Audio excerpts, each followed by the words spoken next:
File कहाँ से download करनी है? नहीं नहीं, आप लैपटॉप से दे रहे हो या डेस्कटॉप से कर रहे हो, आपकी EXE फाइल, आपका जो GTU का पोर्टल होगा ना, वहाँ से ही डाउनलोड होगा। मोबाइल से भी कर रहे हो तो भी आपका वहाँ से ही डाउनलोड होगा। सर तो क्या वो एक एक्सटेंशन की तरह क्रोम में यूज होगा? यस यस, वो एप्लीकेशन ही होगा, उसी में ही आपका जो क्वेश्चन होंगे वो जनरेट होंगे। ठीक है, उसके अलावा आप ब्राउज़र ओके के सर। थ्रू उसको यूज़ नहीं कर सकते हो। Okay sir. आपको बोला गया है कि लेटेस्ट क्रोम ब्राउज़र यूज़ करना है, लेकिन ब्राउज़र में डायरेक्टली वो ओपन नहीं होगा, एक एक्सटेंशन के तौर पे आएगा और उसको आपको इंस्टॉल ओके कर देना सर। है। और उसको आपको डबल क्लिक करोगे तो उसी एप्लीकेशन में ब्राउज़र का जो बैकएंड का जो भी कोड होगा, ठीक है, एनवायरनमेंट, उसको यूज़ करके वो एप्लीकेशन आपको एग्ज़ाम का जो एग्ज़ाम है उसको आप अपीयर कर सकते हो। सर वो EXE फाइल हमें अभी डाउनलोड कर सकते हैं? वो तो आप देख लेना, क्योंकि आपका जो स्टूडेंट पोर्टल पर जो भी होगा ना, तो उसमें आपको दिखाई देगा, अगर अवेलेबल है तो आप डाउनलोड कर सकते हो। ठीक है, मेरे पास तो वो आईडी पासवर्ड नहीं है कोई स्टूडेंट का, तो मुझे वो पता नहीं रहता कि अभी वहाँ पर अवेलेबल है कि नहीं। आपका जो आईडी पासवर्ड है उसके ज़रिए आप चेक कर सकते हो, अगर आपको पता ही होगा क्या होगा स्टूडेंट पोर्टल। ठीक है, ओके, थैंक यू सर। अगर किसी को पता नहीं है तो गूगल करते रहेंगे तो GTU स्टूडेंट पोर्टल, तो ये आ जाएगा सीधा डायरेक्ट student.gtu.ac.in। तो इस तरीके से कुछ आपका पोर्टल है। ठीक है, आपको यहाँ एनरोलमेंट नंबर डालना है, पासवर्ड डालना है या कैप्चा डालना है। ठीक है, सेम स्क्रीन रहेगा, साइन इन करोगे तो आपके जो भी इंफॉर्मेशन होगी वो आपको अंदर अकाउंट के अंदर आपको मिलेगी।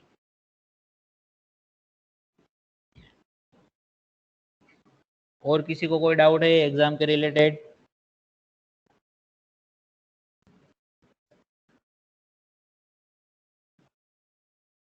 ओके, तो मैं ऐसा सजेस्ट करूँगा, तो ये क्वेश्चन जो जनरेट हुआ है तो मैं ऐसा सजेस्ट करूँगा कि सब लोग क्या करो, एक बार अपना जो GTU का जो आपका स्टूडेंट पोर्टल है वहाँ पर विजिट कर लो और देख लो कि आपका जो APK फाइल है या फिर EXE फाइल है वो अवेलेबल है कि नहीं है। वहाँ पर इंस्ट्रक्शन भी लिखे होंगे कि कैसे इंस्टॉल करना है वगैरह वगैरह, तो आप पहले एक बार गो थ्रू हो जाओ। ठीक है, तो जब भी प्री चेक ट्रायल टेस्ट रहेगा उस टाइम पे आपको ज़्यादा कॉन्फिडेंट आएगा कि आपको कैसे उसको हैंडल करना है। ठीक है, तो अभी हम हमारा सेशन स्टार्ट करते हैं। जो पिछला सेशन था, जो फ्राइडे को था, हमारा लैब सेशन था 4 से 6 बजे का, वो कुछ रीज़न की वजह से हमें क्या करना पड़ा, कैंसिल करना पड़ा। एक्चुअली था ऐसा कि जो हमारा जो वैक्सीन चल रहा है कोरोना का, वो उसके लिए कैंप लगा हुआ था इंजीनियरिंग कॉलेज में। ठीक है, उसका टाइम 3 से 5 बजे का था, लेकिन वो स्टार्ट भी लेट हुआ 4:30 बजे। तो मैंने पहले ऐसा सोचा था कि मैं पहले चला जाऊंगा, मेरा टर्न आ जाएगा तो मैं 4 बजे तक तो वापस आ जाऊंगा, लेकिन स्टार्ट ही 4:30 बजे हुआ। ठीक है, तो उस हिसाब से हम सेशन वहाँ पर कंडक्ट नहीं कर पाए। तो उसके लिए हम एक्स्ट्रा सेशन रख देंगे जब भी हमें टाइम मिलेगा। तो आज के सेशन के लिए बात करते हैं हम कि लास्ट सेशन में हमने देखा था कि एरे है, उसमें हमने सॉर्टिंग ऑपरेशन किया था। ठीक है, सॉर्टिंग में क्या किया था, हमने उसको असेंडिंग ऑर्डर में सॉर्ट किया था, फिर डिसेंडिंग ऑर्डर में भी सॉर्ट किया था। तो अब तक हमने जो एरे है उसके ऊपर कौन कौन से ऑपरेशन परफॉर्म किए, कोई नाम बता सकता है? Yes sir. Yes, please tell me, बताओ। Sir insert, yes yes sorting, yes, deletion okay, and searching। Okay. एक एलिमेंट्स एक एक मेथड ही बचा हुआ है जो आपको स्क्रीन पर दिख रहा है, अगर मर्जिंग, आप ठीक से ढूंढोगे तो आपको मिल मर्जिंग, जाएगा। Descending. Yes, merging merging, sir. Merging. ठीक है, क्योंकि हमने जो एक्सेल फाइल बनाया है उसका नाम ही हमने रखा है arraymers.excel, तभी से हमने एक्सेल में काम करना शुरू किया था। तो जो हमारा सिंगल डायमेंशनल एरे, ये कौन सा एरे है, सिंगल डायमेंशनल, ठीक है। इसको आप ऐसे हॉरिजॉन्टली भी लिख सकते हो या फिर ऐसे वर्टिकली भी आप इसको क्या कर सकते हो, लिख सकते हो, ठीक है। यहाँ पर हमने उसको कैसे लिखा है, वर्टिकली लिखा है, ठीक है। उसमें एक ही इंडेक्स का यूज होगा, आइदर वर्टिकली और हॉरिजॉन्टली, तो उसको क्या बोलेंगे हम, सिंगल डायमेंशनल एरे। उसको रिप्रेजेंट आप किसी भी तरह से कर सकते हो, वर्टिकल मैनर में भी आप उसको रिप्रेजेंट कर सकते हो या फिर हॉरिजॉन्टल मैनर में भी आप उसको क्या कर सकते हो, रिप्रेजेंट कर सकते हो। समझ में आ रहा है सबको सिंगल डायमेंशनल एरे का मतलब क्या है? Yes sir. उसमें एक ही तरह की इंडेक्स को आपको यूज करना है, ठीक है। सिर्फ रिप्रेजेंटेशन आप क्या कर सकते हो, अलग अलग कर सकते हो। अगर हम 2 डायमेंशनल एरे का यूज करेंगे तो उसमें क्या, 2 तरीके के इंडेक्स रहेंगे, ठीक है। तो थोड़ी देर में हम उसको डिस्कस करेंगे। उससे पहले देख लेते हैं कि सिंगल डायमेंशनल एरे के ऊपर हमने कौन कौन से ऑपरेशन परफॉर्म किए। तो जैसे कि बताया, इंसर्ट का ऑपरेशन परफॉर्म किया हमने, ठीक है। उसमें क्या किया, कोई भी एक स्पेसिफिक पोजीशन हमने यूजर से क्या कर ली, ये गेट करवा ली कि आपको कौन सी पोजीशन पे आपको जो नया एलिमेंट है उसको क्या करना है, इंसर्ट करवाना है। तो उसके लिए सपोज जिस पोजीशन भी एलिमेंट इंसर्ट करवाना है तो उस पोजीशन के बाद के जो भी एलिमेंट है उसको हमें क्या करना है, अगर आपका वर्टिकल रिप्रेजेंटेशन है एरे का तो उसको डाउन शिफ्ट करना है, अगर हॉरिजॉन्टल रिप्रेजेंटेशन है उसको राइट शिफ्ट करना है, ठीक है। अगर कोई भी एलिमेंट डिलीट करना है कोई भी पोजीशन से तो आपको क्या करना है, वर्टिकल जो रिप्रेजेंटेशन होगा उसमें नीचे से सारे एलिमेंट एक पोजीशन से क्या होगा, अप शिफ्ट होंगे। अगर हॉरिजॉन्टल रिप्रेजेंटेशन है एरे का तो जो भी पोजीशन से आप डिलीट करोगे एलिमेंट उसके बाद के जो भी पोजीशन होंगे वो सारे क्या होंगे, लेफ्ट शिफ्ट होंगे एक पोजीशन से, ठीक है। उसके बाद हमने देखा था सर्चिंग का ऑपरेशन। तो सर्चिंग में क्या करना था, हमें कोई भी एक एलिमेंट को हमें कंसीडर करके क्या करना था, उसको फाइंड आउट करना था कि whether particular element is available in our array और नॉट, ठीक है। अगर जो भी एलिमेंट आपको फाइंड करना है वो आपके एरे के अंदर अवेलेबल है तो आपका सर्चिंग का सक्सेस हुआ, मतलब आप मैसेज प्रिंट करा सकते हो कि particular given element is available in array. अगर रिजल्ट नेगेटिव मिलता है तो आपको मैसेज प्रिंट करना है particular element is not available in array. उसके बाद क्या किया था हमने, मर्जिंग का ऑपरेशन किया था। मर्जिंग में क्या किया हमने, कोई भी 2 एरे थे उसको सारे एलिमेंट को कंबाइन करके हमने क्या किया, तीसरे जो एरे है यानी कि नया एरे बनाया हमने तीसरा, जिसकी साइज हमने कितनी रखी, पहले जो 2 ए और बी थे उसकी टोटल साइज के बराबर हमने मिनिमम जो थर्ड एरे था उसकी रखी, और 1 बाय 1 सारे एलिमेंट ए और बी के हमने कहाँ पर स्टोर करवाए, जो हमारा सी एरे था उसके अंदर। तो ये मर्जिंग का ऑपरेशन हुआ। फिर उसके बाद हमने जो लास्ट डिस्कस किया था वो सॉर्टिंग का था। आप एरे के जो भी एलिमेंट है उसको असेंडिंग ऑर्डर में भी क्या कर सकते हो, अरेंज कर सकते हो, और डिसेंडिंग ऑर्डर में भी उसको क्या कर सकते हो, अरेंज कर सकते हो, ठीक है। तो आज जो हम डिस्कस करेंगे वो क्या होगा कि 2 डायमेंशनल एरे है तो उसको हम किस तरीके से रिप्रेजेंट कर सकते हैं। तो उसके लिए हम चलते हैं, यहाँ पर जो मैंने ग्राफिकल रिप्रेजेंटेशन बनाया हुआ है कि जो आपका एरे 2 डायमेंशनल होगा वो कुछ इस तरह से दिखेगा, ठीक है। जैसे कि मैंने बताया था कि अगर 1 डायमेंशनल एरे होगा तो उसके अंदर हम कोई भी एक ही इंडेक्स का यूज करेंगे। यहाँ पर 2 डायमेंशनल है तो हमारे पास 2 इंडेक्स है, हर एक डायमेंशन के लिए एक इंडेक्स, तो उसको हमने रो और कॉलम में डिवाइड कर दिया, ठीक है। तो ये जो आपका बॉक्स है 3x3 का, ठीक है, तो उसको आप 3x3 मैट्रिक्स भी बोल सकते हो जो आपका मैथमेटिक्स में आता है, ठीक है। तो जनरली 2 डायमेंशनल जो एरे होता है वो कहाँ पर यूज होता है, जब कभी भी आपको ऐसा प्रोग्राम बनाने की ज़रूरत पड़े कि जिसके अंदर आप क्या करने वाले हो, कोई भी आपका मैट्रिक्स हो जो मैथमेटिक्स में आप पढ़ रहे हो उसके ऊपर कोई भी आप ऑपरेशन परफॉर्म करना चाहो तो उसके लिए आपको 2 डायमेंशनल एरे की रिक्वायरमेंट रहेगी। समझ में आ रहा है सबको? Yes sir. ओके, तो मैट्रिक्स में आप क्या करते हो, पोजीशन लिखते हो, ठीक है, 0 0 1 1 2 2 इस तरीके से, यस और नो? Yes sir. तो ठीक इसी तरीके से यहाँ पर होगा, ठीक है आपका। तो यहाँ पर 3x3 का मैट्रिक्स की वैल्यू स्टोर करवाने के लिए सपोज आपने ये एरे डिजाइन किया हुआ है, तो आपके पास कितने टोटल एलिमेंट होने?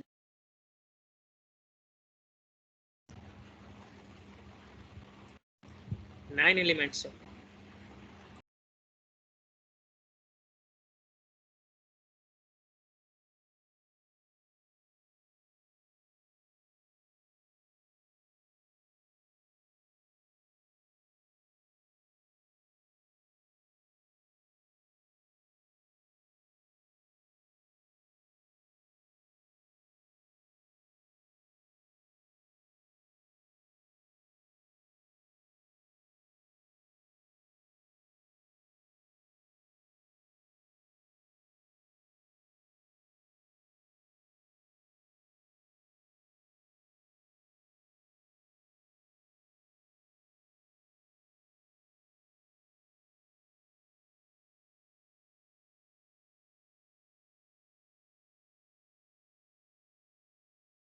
यहाँ पर ए ऑफ 0 ऐसे लिख देते हैं, ठीक है।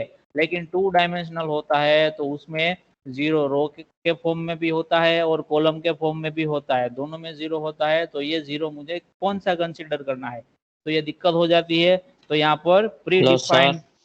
हाँ जी, सर स्क्रीन नहीं दिख रही है। सबको नहीं दिख रही है? नो सर, हमें तो दिख रही है। ओके, तो जिसको नहीं दिख रही है वो अपना डिवाइस रिफ्रेश करके देखो, ठीक है, क्योंकि बाकी सबको दिख रहा है। Okay sir.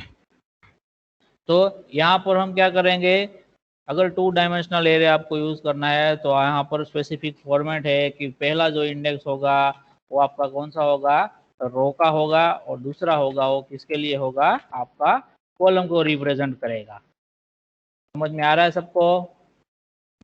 Yes sir. पहला जो वैल्यू होगा Yes, आपका sir. स्क्वायर ब्रैकेट में, वो आपको किसका रिप्रेजेंट करेगा, आपकी रो नंबर को रिप्रेजेंट करेगा, और दूसरा होगा वो आपकी कॉलम नंबर को रिप्रेजेंट करेगा, ठीक है। अगर मैं ऐसा लिखता हूं कि A 1 2 इज इक्वल टू 9, तो ये 9 नंबर की जो 9 वैल्यू है वो कहाँ पर जाके स्टोर होगी, कोई बता सकता है? सर 6 नंबर के बॉक्स में। यस, अगर आप 1 2 3 4 5 6 काउंट करो तो यहाँ पर वो स्टोर होगी। क्यों? क्योंकि आपका जो फर्स्ट जो है वो किसको रिप्रेजेंट करेगा, 1 नंबर रो को रिप्रेजेंट करेगा। तो रो 1 आपको कंसीडर करनी है, फिर दूसरा कौन सा होगा, कॉलम, तो सेकंड नंबर की कॉलम आपको कंसीडर करनी है।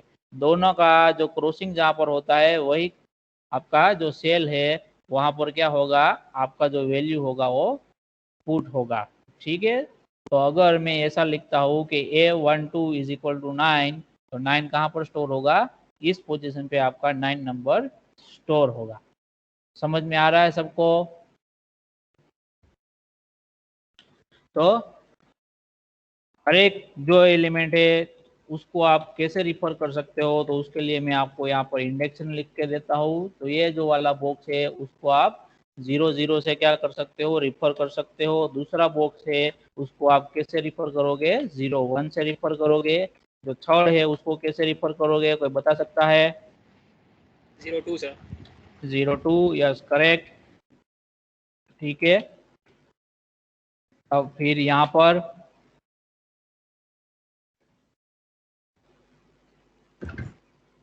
10 सर। 10. यस करेक्ट, 10, क्योंकि फर्स्ट जो होगा वो किसको रिफर करेगा, हमारी रो नंबर को रिफर करेगा, और दूसरा Row. किसको रिफर करेगा, हमारी कॉलम नंबर का। तो यहाँ पर रो नंबर कौन सा है, 1 है, और जो कॉलम नंबर है वो क्या है, 0 है, तो 10 उसको रिफर करेगा। ठीक उसी तरह जो नेक्स्ट सेल होगा उसको क्या मिलेगा, इंडेक्स 1 1 सर। 1 1 1, 1. यस करेक्ट, फिर 1 1 2 2 सर 1 2 करेक्ट, फिर नेक्स्ट सेल में क्या होगा 2 0 सर 2 0 यस, फिर 2 1 सर 2 1 करेक्ट, फिर and the last 2 2 sir 2 2 okay ठीक है। तो ये आपका हो गया, हर एक सेल को इंडेक्स में आप किस तरीके से रिफर कर सकते हो। ठीक है, तो अगर आपको बोला जाए कि जो डायगोनल जो एलिमेंट है उसको आपको क्या करना है, आपका जो 2 डायमेंशनल मैट्रिक्स है 3 cos 3 में, उसमें से सारे जो डायगोनल एलिमेंट है उसको आपको प्रिंट करवाना है, तो आप कैसे फाइंड कर सकते हो, कोई बता सकता है?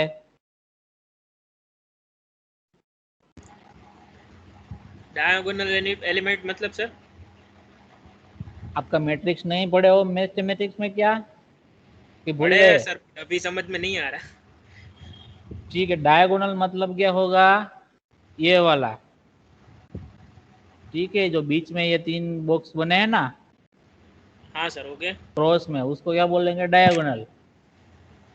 उसको प्रिंट करवाना है सर। हाँ, ये क्या है, डायगोनल है। ठीक है, यस तो सर उसके लिए क्या कंडीशन आप बना सकते हो, कोई आइडिया मिल रहा है किसी को? मैं येलो फिल कर देता हूँ मैं सबको, ठीक है। ये जो येलो बॉक्स है उसके अंदर जो भी वैल्यू है वो सारी आपको क्या करवानी है, प्रिंट करवानी है। तो उसके लिए क्या कंडीशन आप लगा सकते हो, पहले ऑब्जर्व करो कि क्या है, ये जो मैंने हाईलाइट किए हुए हैं और दूसरे जो अनहाइलाइटेड है उनमें से जो डिफरेंस रहता है वो क्या रहता है, सर ऑब्जर्व डिफरेंस ये करो। है कि डायगोनल में रो और कॉलम सबकी एक ही है, मतलब कोई चेंजेस नहीं है वैल्यू में। एक ही नहीं है, दोनों वैल्यू सेम है, एक ही नहीं है, हाँ वैल्यू हाँ सेम सेम है। ठीक है, बाकी सब में क्या है, रो और कॉलम की वैल्यू अलग अलग है। तो डिफरेंट है आपको सर। इस तरीके से की कंडीशन को मीट आउट करना है कि आपकी जब कभी भी आपका रो है और कॉलम है दोनों का इंडेक्स सेम हो जाता है, तो उस टाइम पे जो भी एलिमेंट आपके पास अवेलेबल होता है वो आपका क्या रहता है, डायगोनल एलिमेंट रहता है। तो आपको उसको प्रिंट करवा देना है। तो इसके लिए आप क्या चेक करोगे, इफ क्या चेक करोगे, अगर ये इंडेक्सिंग वेरिएबल रो है, रो को हैंडल करने के लिए, और कॉलम को हैंडल करने के लिए इंडेक्सिंग वेरिएबल कॉलम है, COL है, तो आप कंडीशन क्या बनाओगे, कोई बता सकता है?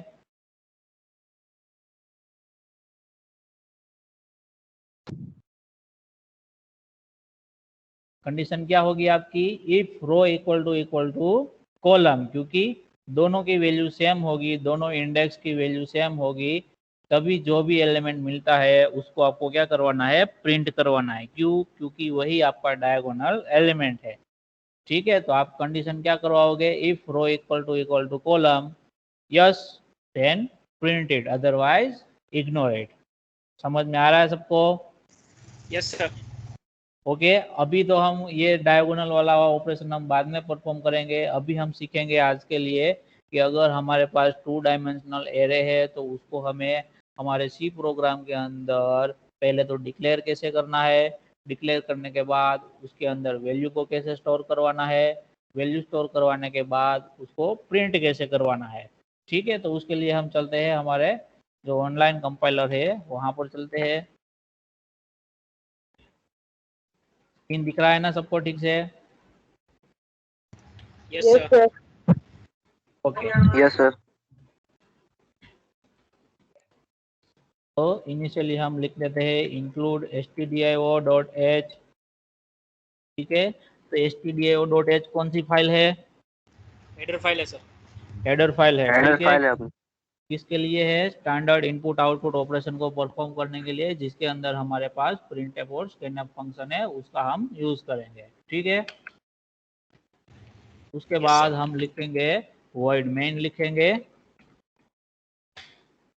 उसके अंदर मेन फंक्शन के अंदर हमारे पास 2 सेक्शन रहते हैं, एक तो कौन सा रहता है, डिक्लेरेशन सेक्शन रहेगा पहला वाला, और तो दूसरा होगा आपका एग्जीक्यूटेबल प्रिंटिंग। सेक्शन होगा।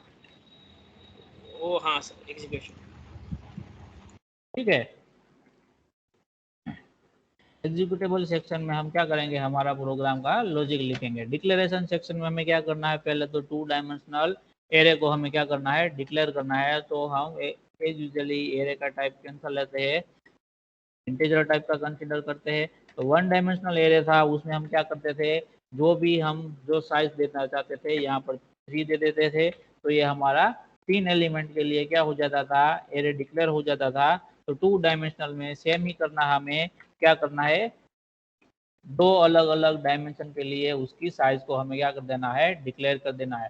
तो ऐसा कंपलसरी नहीं है कि अगर आप 2 डायमेंशनल एरे लिख रहे हो तो आपको दोनों डायमेंशन की वैल्यू सेम ही रखनी है। ठीक है, आप 3x2 मैट्रिक्स भी ले सकते हो या फिर 2x3 मैट्रिक्स भी आप यूज कर सकते हो। ये आपके ऊपर है कि आपकी रिक्वायरमेंट क्या है प्रोग्राम के अंदर डेटा को स्टोर करवाने के लिए। एज ऑफ नाउ इजीनेस के लिए हम यहाँ पर क्या कंसिडर करते हैं कि हमें क्या करना है, हमारा जो 2 डायमेंशनल एरे है उसमें 3 रो होनी चाहिए और 3 कॉलम होनी चाहिए। ठीक है, समझ में आ रहा है सबको? Yes yes sir. सर। तो यहाँ पर हमने क्या लिख लिया है, 3x3 का जो एरे है हमने क्या कर दिया है, डिक्लेयर कर दिया है। उसको हैंडल करने के लिए हम क्या यूज करेंगे, for loop sir. Yes, for loop तो हम यूज करेंगे ही, लेकिन फॉर लूप को भी कंट्रोल करने के लिए हमें क्या रिक्वायरमेंट है, कंट्रोलिंग वेरिएबल की रिक्वायरमेंट है। तो एज ऑफ नाउ हम क्या कर लेते हैं, जो रो को कंट्रोल करेगा तो उसके लिए हम रो ले लेते हैं वेरिएबल का नाम, और कॉलम के लिए हम कॉलम वेरिएबल का नाम यहाँ पर कंसीडर कर लेते हैं, ताकि जब हम प्रोग्राम का कोड करें तो क्या हो, रीडेबल फॉर्म में हो। ठीक है, हम आई और जे का भी यूज कर सकते हैं, लेकिन अब हम क्या करेंगे, हमारा जो प्रोग्राम डेवलप करेंगे वो ज़्यादातर कैसे करेंगे कि जैसे हम आज आपने उसको कोड किया तो आप 2 वीक के बाद भी आप उसको ओपन करके देखो तो आपको रीडेबल फॉर्म में मिले। रीडेबल फॉर्म मतलब आप उसको इजीली वेरिएबल के नाम से आप उसको समझ सको कि कौन सा वेरिएबल है वो आपके जो प्रोग्राम है उसमें क्या काम कर रहा है। ठीक है, तो जैसे आप इंडस्ट्री में काम करोगे, अगर आप यहाँ से पास आउट होने के बाद, तो तभी आपको ये जो है सिस्टम है उसको फॉलो करना है। आपको ऑलवेज जो वेरिएबल का नाम यूज करोगे वो कैसे होने चाहिए, मीनिंगफुल होने चाहिए, जो हमने हमारे फर्स्ट सेमेस्टर में भी सीखा था, जो हमारे वेरिएबल डिफाइन करने के अलग अलग रूल्स थे उसके अंदर। ठीक है, तो ये रो और कॉलम दोनों डिफाइन हो गए यहाँ पर। अब हम क्या करेंगे, पहले तो यूजर फ्रेंडली मैसेज प्रिंट करवा देंगे कि enter all elements for 3x3 matrix. ठीक है, उसके बाद सेशन करवा देंगे, न्यू लाइन से चले जाएंगे। फिर क्या करवाएंगे, हम फॉर लूप का यूज करेंगे। क्यों फॉर लूप का यूज कर रहे हैं हम, क्योंकि हमारे पास यहाँ पर क्या है, एरे अवेलेबल है। हमें क्या करना है, एरे के जो भी, अगर 3x3 एलिमेंट का एरे आपके पास है तो आपके पास कितने टोटल 9 जो है मेमोरी प्लेसेस अवेलेबल है। तो आपको क्या करना है, हर एक मेमोरी प्लेस को क्या करना है, रिफर करना है। ठीक है, तो उसके लिए हम क्या करेंगे, फॉर लूप का यूज करेंगे। यहाँ पर हमारे पास 2 डायमेंशनल एरे है तो हम 2 फॉर लूप का यूज करेंगे। अगर 1 डायमेंशनल होता तो हम सिंगल फॉर लूप से काम चला लेते। ठीक है, तो जो फर्स्ट फॉर लूप होगा वो आपका क्या करेगा, फॉर एग्जांपल रो को रिफर करता है, तो रो इज इक्वल टू आपको कहाँ से स्टार्ट करना है, 0 से स्टार्ट करना है। और रो कंडीशन यहाँ पर मैं क्या लिखूंगा, कोई बता सकता है कहाँ तक हमें ये लूप चलाना चाहिए? <3 सर। Yes, <3 correct. और रो प्लस प्लस, जब भी कंडीशन ट्रू होगा तो क्या होगा, रो प्लस प्लस होगा। ठीक है, तो इनिशियली जब आप स्टार्ट करोगे यहाँ पर, ठीक है, तो जो आपका रो वेरिएबल होगा उसकी वैल्यू क्या होगी, 0 होगी। ठीक है, तो ये आपको क्या करेगा, आपकी जो फर्स्ट रो है 0 नंबर की, उसको क्या करेगा, वो रिफर करेगा। अब उसमें से आपको क्या करना है, फर्स्ट टाइम आपको ये कॉलम 0 को रिफर करवाना है, सेकंड टाइम आपको कॉलम 1 को रिफर करवाना है, उसके बाद कॉलम 2 को रिफर करवाना है। इन फर्स्ट जो रो है उसमें कॉमन क्या है कि आपका जो रो नंबर है वो 0 है, सिर्फ क्या चेंज हो रहा है कॉलम नंबर। तो ये फिक्स हो गया फर्स्ट फॉर लूप से कि आपका रो नंबर 0 है, वो फिक्स हो गया। अब इसके अंदर हम दूसरा क्या लगाएंगे, फॉर लूप लगाएंगे, जो कि रिफर करेगा किसको, कॉलम को रिफर करेगा। उसको भी हम कहाँ से स्टार्ट करेंगे, 0 से स्टार्ट करेंगे और कहाँ तक ले जाएंगे, लेस देन 3 तक ले जाएंगे और कॉलम प्लस प्लस करेंगे। समझ में आ रहा है सबको? तो यस कैसा सर। सिनारियो यहाँ पर क्या जनरेट होगा कि जो फर्स्ट रो होगा, ठीक है, तो इनिशियली इसकी वैल्यू क्या होगी, 0 होगी, ठीक है। तो 0 होगी तो ये उसके बाद ये जो फॉर लूप का फर्स्ट फॉर लूप है उसका बॉडी एग्जीक्यूट होगा। उसमें क्या होगा, फर्स्ट टाइम कॉलम 0 होगा, फिर कॉलम 1 होगा, फिर कॉलम 2 होगा, फिर कॉलम की वैल्यू 3 होगी। तो ये फॉर लूप का कंडीशन फॉल्स हो जाएगा, जो इनर फॉर लूप है उसका, और आप उस फॉर लूप से बाहर आ जाओगे, एग्जिट हो जाओगे। फिर जो आउटर फॉर लूप है आपका वो भी क्या हो जाएगा, फर्स्ट इटरेशन कंप्लीट होगा, दूसरी बार जाएगा तो रो की वैल्यू क्या हो जाएगी, 1 से इंक्रीमेंट हो जाएगी।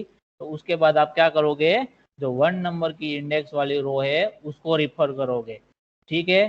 फिर से जो आपका जो इनर फॉर लूप है वो 0 से लेके 3 तक घूमेगा, यानी कि लेस देन 3 तक। तो 0 1 2, तो ये तीनों के तीनों प्लेस आपको मिलेंगे। वो कंप्लीट होने के बाद इनर फॉर लूप आपका कंप्लीट होगा।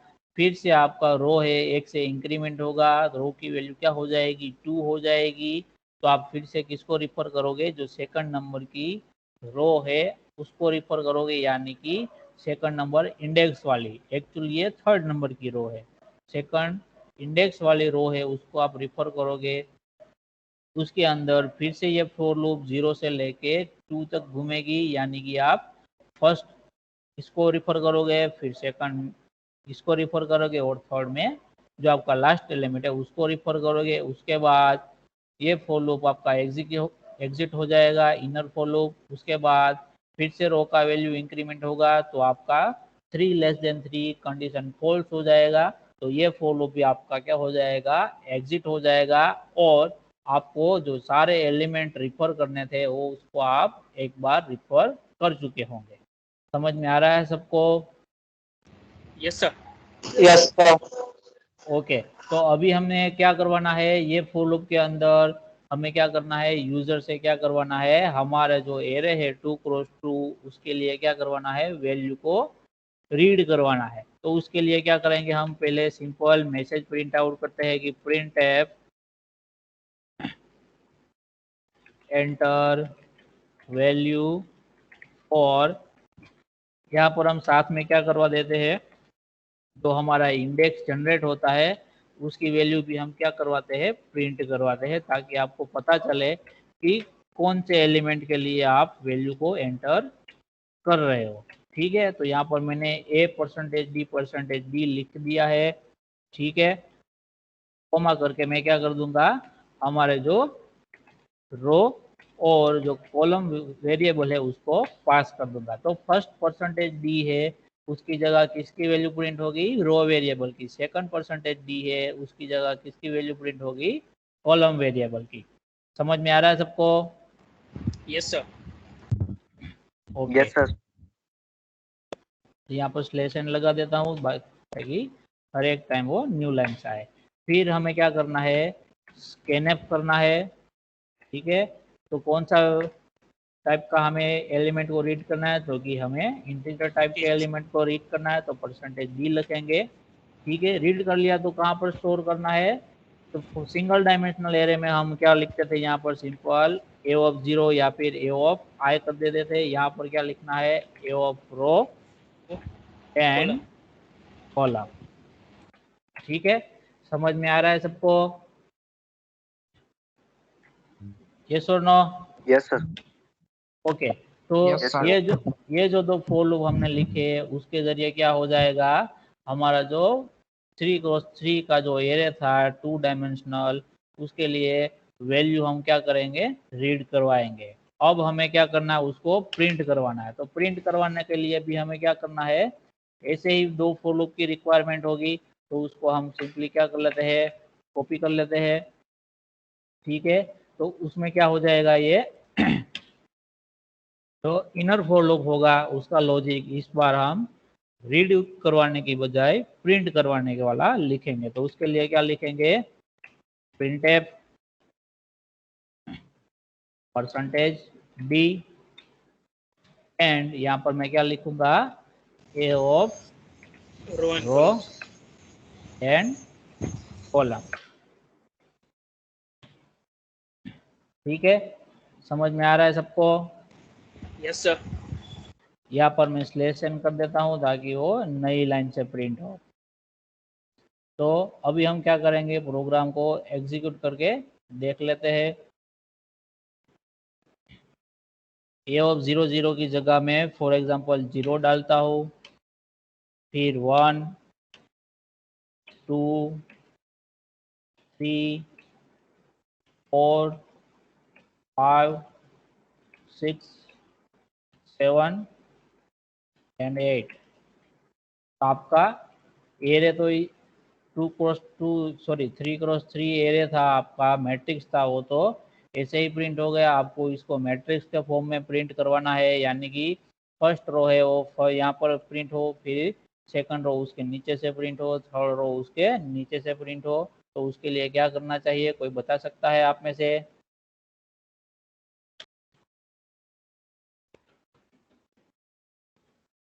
तो बता सकता है क्या करना चाहिए?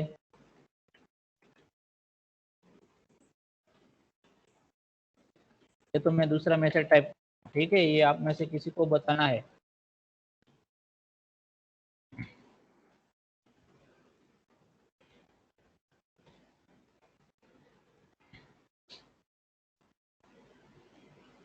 फॉर एग्जाम्पल यहाँ पर मैं क्या कर देता हूँ, इसकी जगह में वैल्यू को रख देता हूँ। पहले 1 2 3 4 5 6 7 8 एंड 9। तो आपको इसी फॉर्म के अंदर आपको क्या करना है, आपको मैट्रिक्स को प्रिंट करवाना है। ठीक है, तो ये लाइन नंबर 1 हो गया प्रिंट अगर आप कर रहे हो, तो ये लाइन नंबर 2 हो गया, ये लाइन नंबर 3 हो गया। तो आपको क्या करना है, 3 एलिमेंट प्रिंट होने के बाद आपको नई लाइन से नेक्स्ट एलिमेंट को प्रिंट करवाना है। ठीक है, तो 3 एलिमेंट प्रिंट कब हो जाएंगे, जब आपका फर्स्ट रो पूरा कंप्लीट प्रिंट हो जाएगा। फर्स्ट रो कंप्लीट प्रिंट कब हो जाएगा, कि जब आप रो का जो वैल्यू है उसको क्या करोगे, इंक्रीमेंट करोगे 1 से। ठीक है, तो वो वैल्यू इंक्रीमेंट कहाँ हो रहा है आपका, तो जो ये फर्स्ट इनर फॉर लूप है वो कंप्लीट होने के बाद आप क्या करोगे, रो जो वेरिएबल है उसका वैल्यू इंक्रीमेंट करोगे। तो उससे पहले आपको क्या कर देना है, न्यू लाइन में चले जाना है। तो यहाँ पर क्या लिखेंगे हम, /n कर देंगे, तो आप न्यू लाइन में जाओगे, उसके बाद रो का वैल्यू चेंज होगा और उसके बाद के एलिमेंट वहां पर प्रिंट होंगे। समझ में आ रहा है सबको? Yes sir. यस और नो? ठीक है, तो फिर से हम देखते हैं, हमारा प्रोग्राम को एग्जीक्यूट करते हैं। यहाँ पर क्या दिखा रहा है, एरर दिखा रहा है कि एक्सपेक्टेड बिफोर 4। तो कोई सॉल्यूशन दे सकता है इसका कि कहाँ पर एरर है हमारी? सर मैसेज प्रिंट किया जहाँ पे वहाँ पे सेमीकोलन नहीं है। यस, ये जो 19 नंबर की लाइन है वहाँ पर हमारा सेमीकोलन भूल गए हैं हम। ठीक है,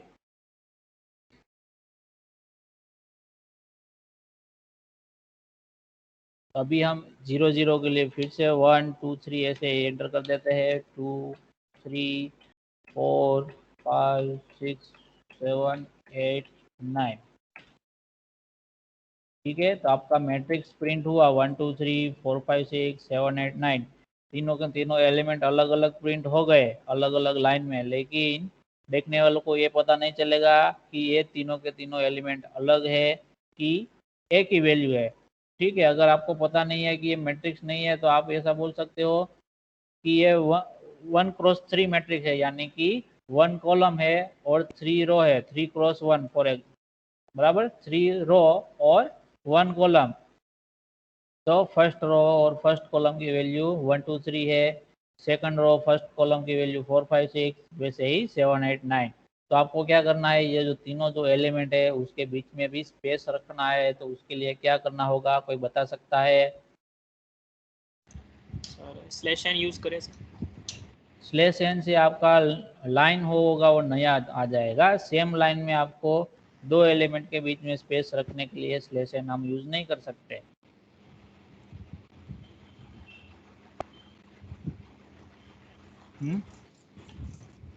परसेंटेज डी के बाजू में स्पेस रख देंगे। परसेंटेज डी के बाजू में क्या कर देंगे, हम स्पेस रख देंगे यहाँ पर इस तरीके से। हाँ सर। ओके, देखते हैं, हम फिर से प्रोग्राम को एग्जीक्यूट करेंगे।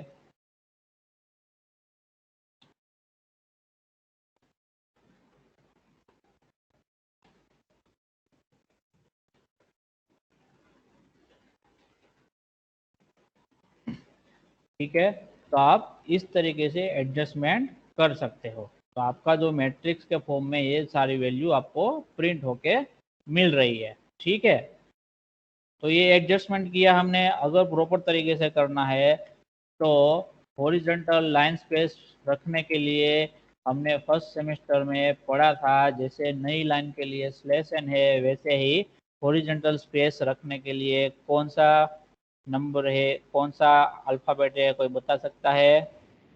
Slash V I think sir. Slash V vertical के लिए है, स्लैश टी रहेगा। ठीक है, slash T tab line. Okay sir. हाँ, स्लैश टी रहेगा।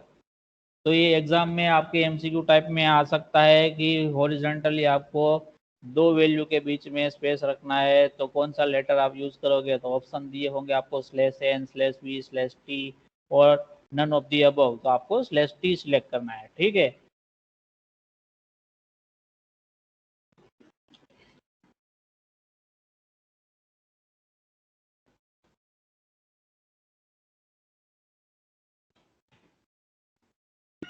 तो आपको ये इस तरीके से सारे एलिमेंट मिल सकते हैं। समझ में आ रहा है सबको 2 डायमेंशनल एरे कैसे करना है? Yes sir. Yes yes. Sir. किसी को डाउट है इसमें तो अभी बोलो। Yes sir. बोलो क्या डाउट है?